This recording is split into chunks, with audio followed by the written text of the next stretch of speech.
Eh bien, salut tout le monde, et aujourd'hui on se retrouve pour l'analyse de Unforgiven 2007. C'est parti. Alors pour commencer, j'aimerais vraiment dire que j'étais vraiment hypé par ce show quand j'ai vu la carte, la carte au dos de ce DVD, bien sûr. Eh bien, j'étais vraiment hypé par le show. Il y avait Undertaker Batista, Mark Henry, pardon.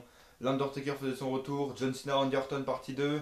Vraiment beaucoup de matchs qui me hypaient. Et puis en plus, faut pas vous le cacher, au moment où je tourne, on est le 31 octobre 2017. J'ai vu l'Euro d'Halloween, donc du 30 octobre. C'était une tristesse, une vraie tristesse. Donc j'espère que vous l'aurez oublié quand même en janvier, ce show, parce qu'il a oublié. Et franchement, malgré 3 retours quand même dans ce show, il était mauvais. Et donc pendant tout le show, quand j'ai regardé Raw, je me suis dit allez vite, faut que ça passe, parce que j'ai vraiment envie de regarder Unforgiven, ça va me sauver ma journée on va dire. Et c'est vrai, je trouvais vraiment ce show assez bon. Alors je crois que tout le monde ne l'a trouvé pas très bon, moi vraiment, il allait quoi, franchement. La note du show va s'en résulter, enfin voilà, c'était assez bon. Le show Unforgiven était bien sûr construit sur le retour de l'Undertaker, sur la jaquette. Il y a l'Undertaker, donc c'était vraiment construit sur le retour du Deadman. On va tout de suite commencer l'opener. C'était donc CM Punk qui affrontait Elijah Burke pour le titre de la ECW. Donc CM Punk avait pris le titre à John Morrison, j'allais dire donner une intro à John Morrison, donc dans un show hebdomadaire de la ECW d'ailleurs. Donc le match, voilà, Elijah Burke contre CM Punk pour le titre.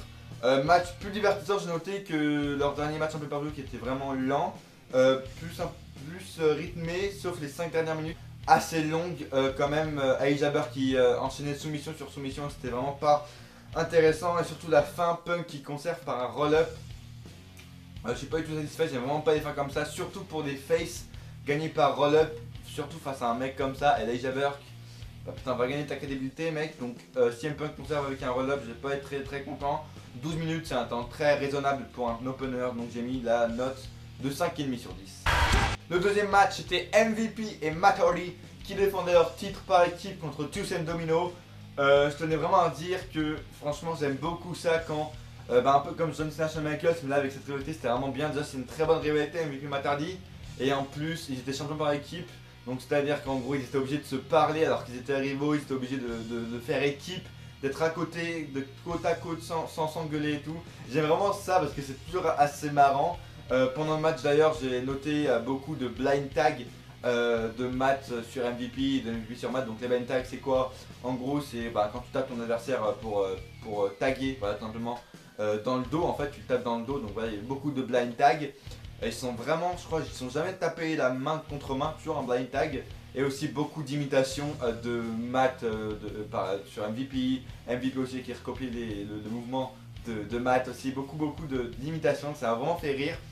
MVP et Matt Hardy, j'ai vraiment noté que c'était un peu comme une équipe de nos jours, c'était un peu comme Cesaro et Sheamus. Ils se détestaient, voilà, ils avaient une rivalité de très longtemps. Et après ils sont obligés d'être, ils étaient obligés d'être mis en équipe. Et ils ont commencé à s'apprécier de semaine en semaine. Bon, je pense pas que là ils vont s'apprécier, je pense qu'après la rivalité va repartir de plus belle et je pense qu'ils vont perdre les titres un jour. Mais j'aime beaucoup les matchs comme ça où c'est des rivaux qui sont champions par équipe. Sinon le match, j'en ai pas pensé gros chose, c'était un bon match, voilà, propre dans l'ensemble, assez rythmé. La fin, c'est Matt Hardy en fait qui envoie MVP sur un des adversaires, donc Juice ou Domino, j'en sais rien. Donc il l'envoie vraiment contre, donc MVP il est vénère. Mais voilà, Matt Hardy fait genre excuse-moi mais c'est pour gagner. Et ensuite Matt Hardy enchaîne avec le Twist of Fate et victoire et conservation des titres de Matt Hardy et MVP, ça m'a vraiment fait marrer, en plus il gagne les titres donc j'avais vraiment envie de voir la suite. Le match par contre était vraiment trop court, mais je mets quand même une bonne note de 8,5. Troisième match c'était Triple H qui affrontait Carlito. Alors quand j'ai vu ça je me suis dit ok d'accord, où est l'intérêt, mais c'était un match sans disqualification seulement pour Carlito. Donc c'est à dire qu'il n'y avait que Carlito qui pouvait utiliser les objets, qui pouvait rester à l'extérieur tant qu'il voulait. Mais Triple H n'avait pas le droit d'utiliser les objets, n'avait pas le droit de...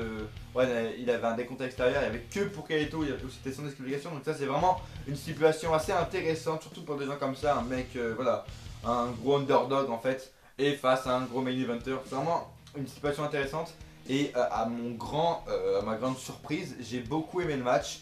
Tout simplement parce qu'il était assez brutal, vous savez que j'aime les matchs brutaux, donc c'était brutal, pas très rythmé, mais il y a eu des utilisations de beaucoup d'objets. C'est vraiment ce qui manque aujourd'hui.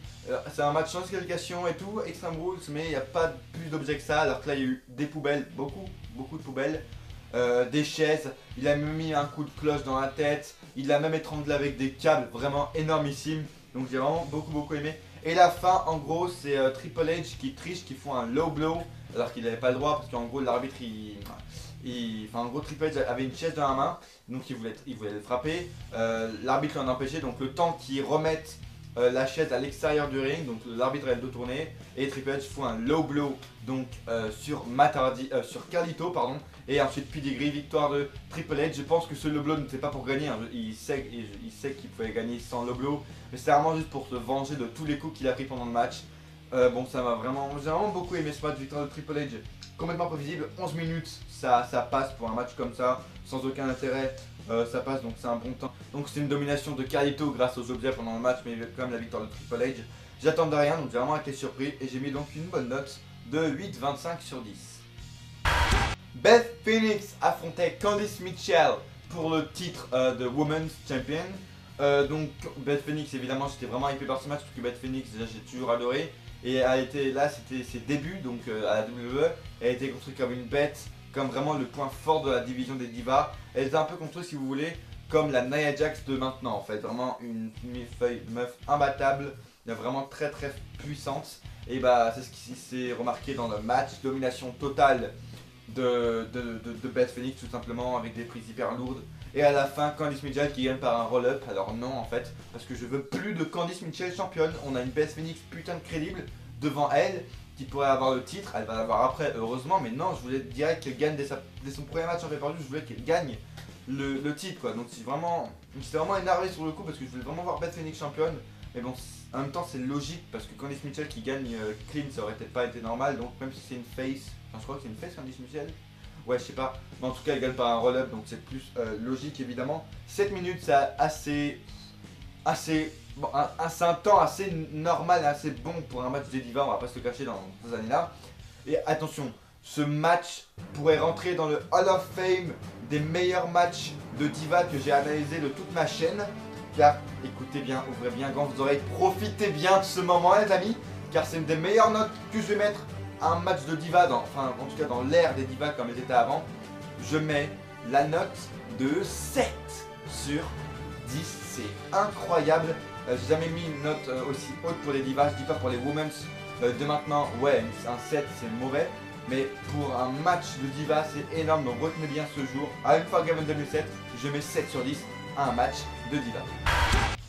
Great Khali défendait son titre poids lourd en triple menace contre Batista et Rey Mysterio, donc il faut savoir qu'ils étaient en équipe je crois déjà à ce moment là, et donc ils allaient faire alliance pendant un match, c'était prévisible, donc oui ils ont fait une alliance pendant un match, c'était totalement prévisible.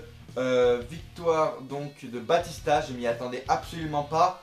Quand il a gagné j'étais vraiment sous le choc, donc comment il a gagné? Il a simplement gagné, en gros c'était un peu un combo à la fin, c'est à dire que Great Khali était bloqué dans les cordes. Ensuite Batista, je crois qu'il a fait un Spinebuster ou je sais plus quoi sur Great Khali. Ensuite Rey Mysterio a fait son 619 sur Great Khali, un peu botché mais bon voilà. Après il a ensuite fait un splash sur Great Khali et Batista qui termine avec un Batista Bomb sur Rey Mysterio sur Great Khali. Et ensuite un Spinebuster sur Great Khali, il finit le match et donc Batista devient nouveau champion. J'étais vraiment impressionné parce que je croyais vraiment que Great Khali allait conserver parce que Rey Mysterio n'avait aucune chance et que Batista avait déjà perdu contre lui. Donc je croyais vraiment qu'il allait gagner en fait Great Khali, mais non. Vraiment j'ai vraiment été choqué. Les points négatifs du match c'est vraiment qu'il n'y a pas eu d'objet. Encore une fois c'est vraiment voilà, le gros point négatif, c'est qu'à chaque fois il y a des matchs no DQ mais il n'y a pas d'objet, alors que là la situation et la stipulation, c'est peut-être surtout la situation, je veux dire deux mecs qui avaient aucune chance de gagner contre un géant, donc ils pouvaient utiliser des chaises quoi. Il y a un petit coup de chaise qui a rien fait du tout. Voilà, ils auraient pu utiliser des chaises, des kendo sticks, pourquoi pas des câbles comme l'avait fait Carlito. Voilà, il n'y a pas eu d'objet, c'est vraiment à chaque fois ça que je retiens, c'est vraiment un gros point négatif. Et je voulais bien sûr que le match se finisse avec une Batista Bomb. Je sais pas pourquoi il a fini avec un Spinebuster, peut-être que Batista n'avait pas la puissance pour porter un Batista Bomb ou qu'il était blessé quelque part, je sais pas. Mais bon, il a fini avec son coup spécial, bon, c'est quand même assez crédible sur un géant quand même, parce qu'il n'a pas l'habitude de se prendre des coups comme ça. Et le troisième point négatif, c'est que le match était bien trop court, 8 minutes. Je suis vraiment resté sur ma fin, je voulais vraiment voir plus en fait. Mais après tu peux pas faire plus avec Great Khali, mais voilà, je voulais que le match dure un peu plus longtemps, 8 minutes, je trouve que c'est trop court. Le rythme évidemment a été très lent, mais je suis vraiment content pour Batista qu'il devienne pour la deuxième fois je crois, ou troisième champion poids lourd. Et j'espère qu'il va le rester. En tout cas, ce match récolte la note de 7,25 sur 10.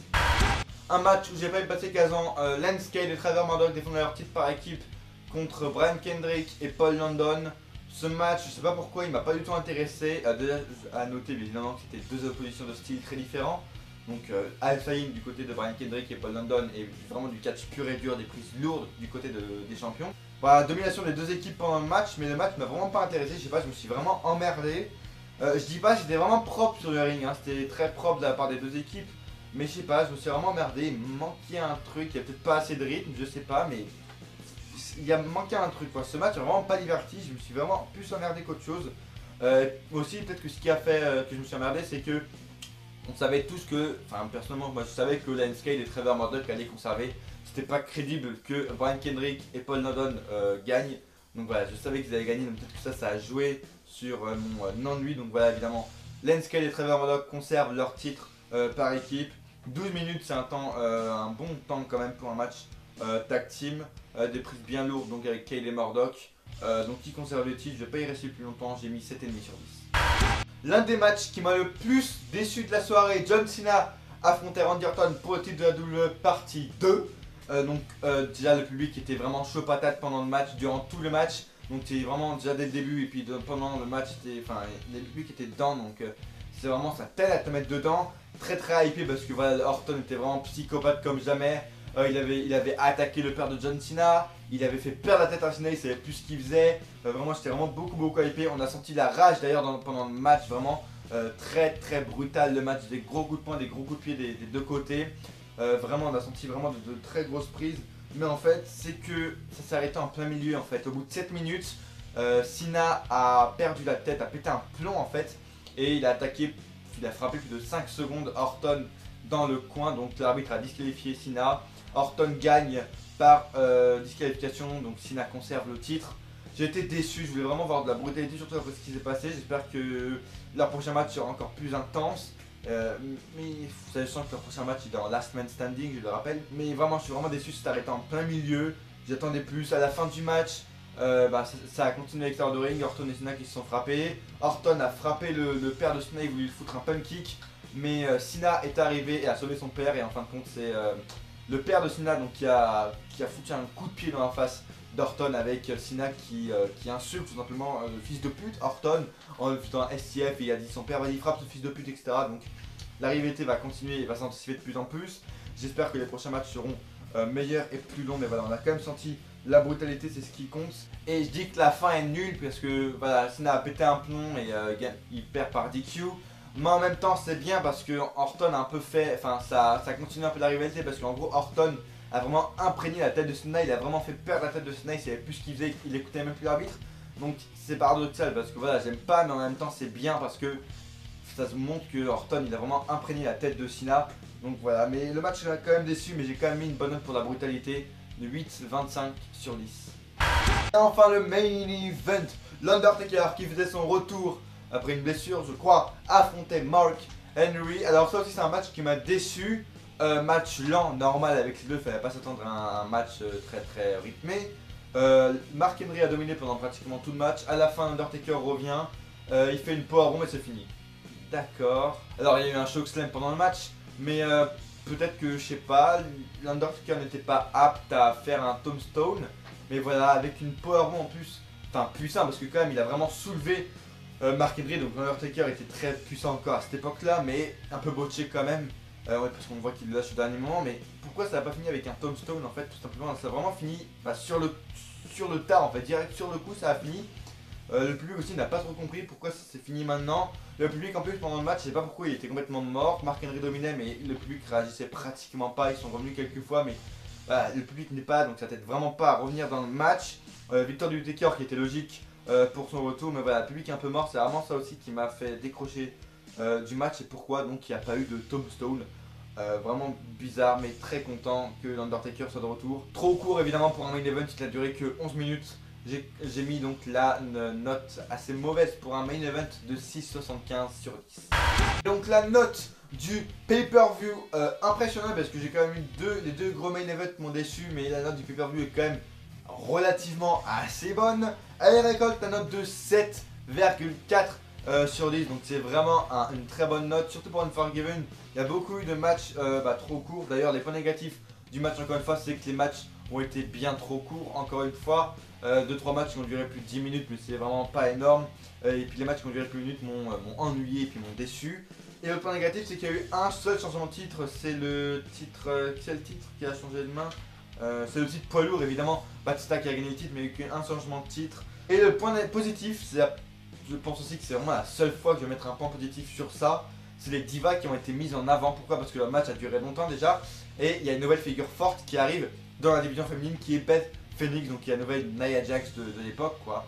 Beth Phoenix, donc vraiment, j'ai mis en point positif les divas. Profitez, enfin retenez bien ce moment parce que c'est le seul, je pense, la seule fois où je mettrai en point positif les divas. Merci d'avoir regardé la vidéo. N'hésitez pas à me dire dans les commentaires qu'est-ce que vous avez pensé de l'hyper. Si vous deviez lui attribuer une note, quelle note lui mettriez-vous? Merci d'avoir regardé la vidéo. Dites-moi tout dans les commentaires car je te rappelle, votre avis m'intéresse. N'hésitez pas à laisser un pouce bleu évidemment si vous avez aimé la vidéo, c'est ce qui me fait avancer sur YouTube. Merci d'avoir regardé la vidéo. N'hésitez pas à aller checker ma page Facebook qui est dans la description. Je mets des miniatures exclusives, des extraits de vidéos exclusifs sur ma page Facebook, des images assez drôles quand même. Mon compte Twitter aussi est dans la description. N'hésitez pas à aller me follow. Merci d'avoir regardé la vidéo.